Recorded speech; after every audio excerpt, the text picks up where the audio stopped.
అందరికీ నమస్కారం. Online fraud గురించి అందరికి తెలిసిన విషయమే.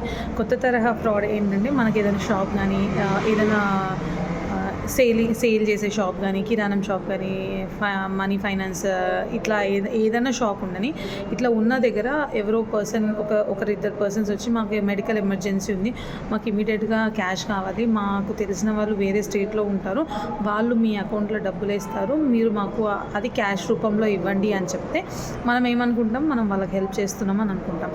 కానీ అక్కడ జరిగే విషయం ఏంటంటే మనకు వేరే వాళ్ళు ఆన్లైన్ ట్రాన్స్ఫర్ మనకేసిన మనం ఆన్లైన్ ట్రాన్స్ఫర్ వేరే వాళ్ళకి చేసిన వచ్చిన ఆ ట్రాన్సాక్షన్ ఎక్కడో ఆ అమౌంట్ ఎక్కడో క్రైమ్లో ఇన్వాల్వ్ అయి ఉంటుంది, సైబర్ క్రైమ్లో ఇన్వాల్వ్ అయి ఉంటుంది. సో ఆ రోజు కానీ ఆ నెక్స్ట్ డే కానీ ఆ 2-3 డేస్లో కానీ మన అకౌంట్ బ్లాక్ అవ్వడము, అమౌంట్ ఫ్రీజ్ అవ్వడము ఇట్లాంటివి జరుగుతాయి. ఇది ఎందుకు జరిగింది అని మనం బ్యాంక్కి వెళ్తే, మీరు సో అండ్ సో క్రైమ్లో వేరే స్టేట్లో ఇన్వాల్వ్ అయ్యి ఉన్నారు, ఇట్లా 10,000 ట్రాన్సాక్షన్ మీ అకౌంట్కి వచ్చింది కాబట్టి మీ అకౌంట్ని బ్లాక్ చేశారు అని వాళ్ళు ఇన్ఫామ్ చేస్తారు. మనమే విక్టిమ్, మళ్ళీ మనమే ఇక్కడ అక్యూజ్ లాగా టర్న్ అయిపోతాం.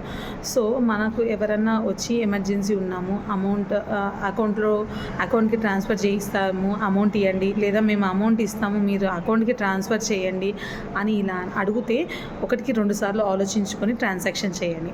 అంతేగాని ఎవరో తెలియని పర్సన్కి మనం ట్రాన్సాక్షన్ చేసి మన అకౌంట్ ఒక క్రైమ్లో ఇన్వాల్వ్ అయిపోయి తర్వాత మనం ఇబ్బంది పడాల్సిన అవసరం లేదు.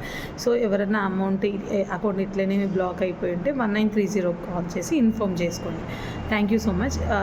ఇలాంటి క్రైమ్స్ చిన్న మిస్టేక్స్ వల్ల మన అకౌంట్ బ్లాక్ అవ్వడము, అవి శాలరీ అకౌంట్ ఉన్న డీఫ్రీజ్ చేయడం పాసిబిలిటీ కాకపోవడం, ఇలాంటి కేసెస్ జరుగుతుంటాయి. సో ఎవరికి తెలియని వాళ్ళకు ఆన్లైన్ ట్రాన్సాక్షన్స్ చేయకండి. Thank you.